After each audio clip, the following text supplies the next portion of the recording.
Баршаңызға сәлем, каналыма қош келдіңіздер. Бүгін сіздерге икраның рецептімен бөлісетін боламын. Бұл икра пантисон деген көкөністен жасалынады. Менімен бірге видеоның соңына дейін көріп, тамашалап отырыңыздар.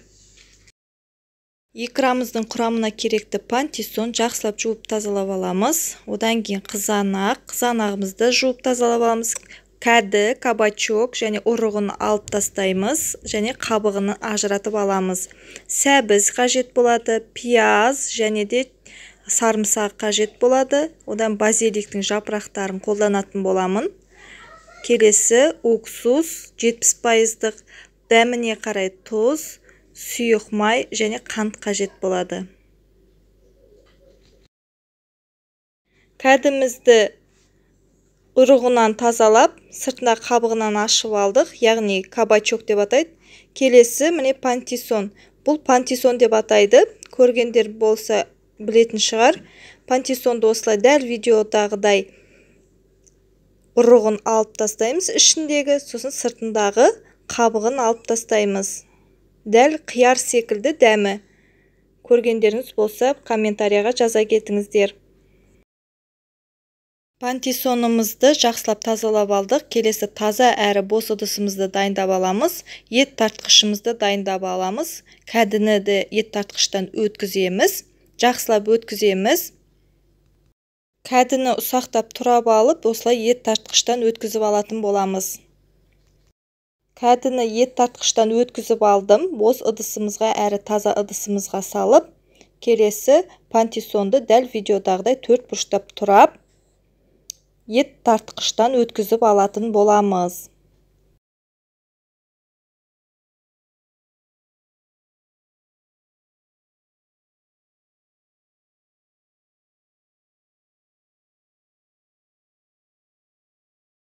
Пантисонды ет тартқыштан өткізіп алдым. Келесі сәбізді де ет тартқыштан өткізіп аламыз.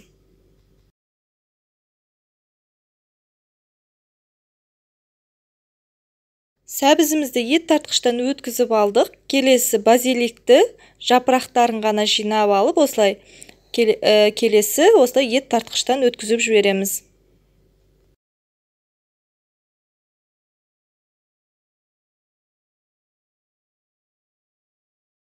Келесі пиязымызды дәл видеодағыдай 4 бұрышты етіп тұрап аламыз. Пиязымызды 4 бұрыштап етіп тұрап алдық. Сәбізімізді ыдысымызға салып, пиязымыз бен сарымсағымызды бірге блендердің көмегімен өткізіп алатын боламыз.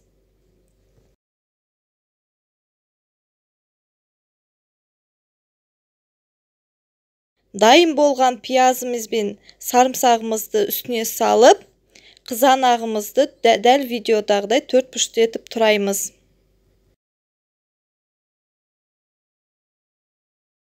Туралған қызанағымызды ет тартқыштан өткізіп аламыз.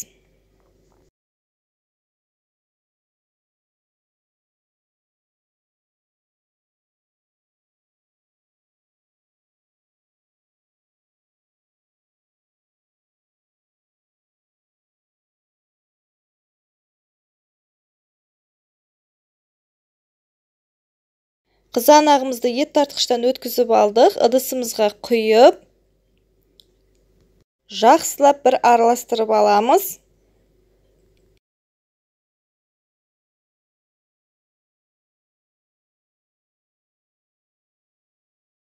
Жақсылап араластырғаннан кейін сұйық майдан 3 ас қасық мөлшермен құямыз.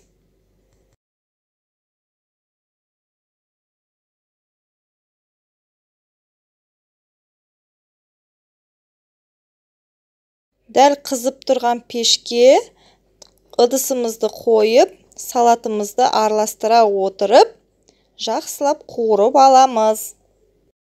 10 минуттай қуырамыз, жақсылап араластыра отырып.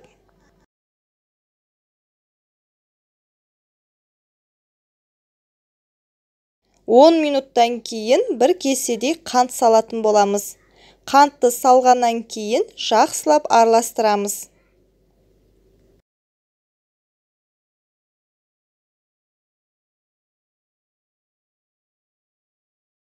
Келесі 1 шай қасық мөлшермен тұз салып, жақсылап араластырамыз.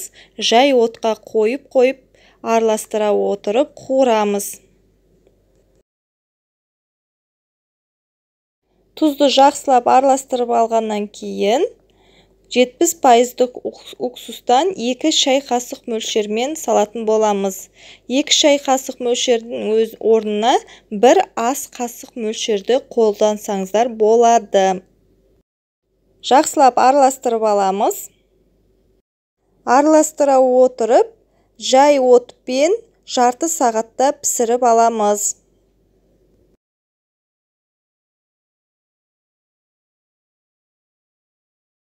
Жарты сағатымыз өтті, мінекей жақсылап қайнады.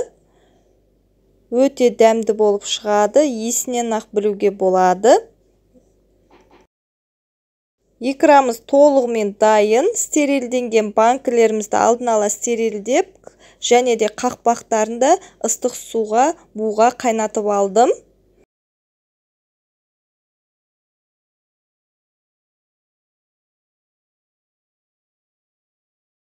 Дайын икрамызды банкілерге жауамыз. Дәл видеодағыдай құйып шықсаңыздар болады. Банкілерге құйғаннан кейін бетіне қақпағын жауып, мықтап жауып алатын боламыз. Пантиссоннан жасалынған икрамыз толығымен дайын болды. Осылай банкілерге жауып алып, ыстық күйінде жерге төңкере отырып, 5 сағатқа қойып, суығаннан кейін тоңазытқышқа қойып қойсаңыздар, ашымайды. Келесі осылай нанның бетіне жағып, қысты күні қара суықта жесеңіздер, өте дәмді әрі пайдалы болады. Менімен бірге жасап көріңіздер. Каналыма тіркеліп, лайк басып, тіркеліп алыңыздар.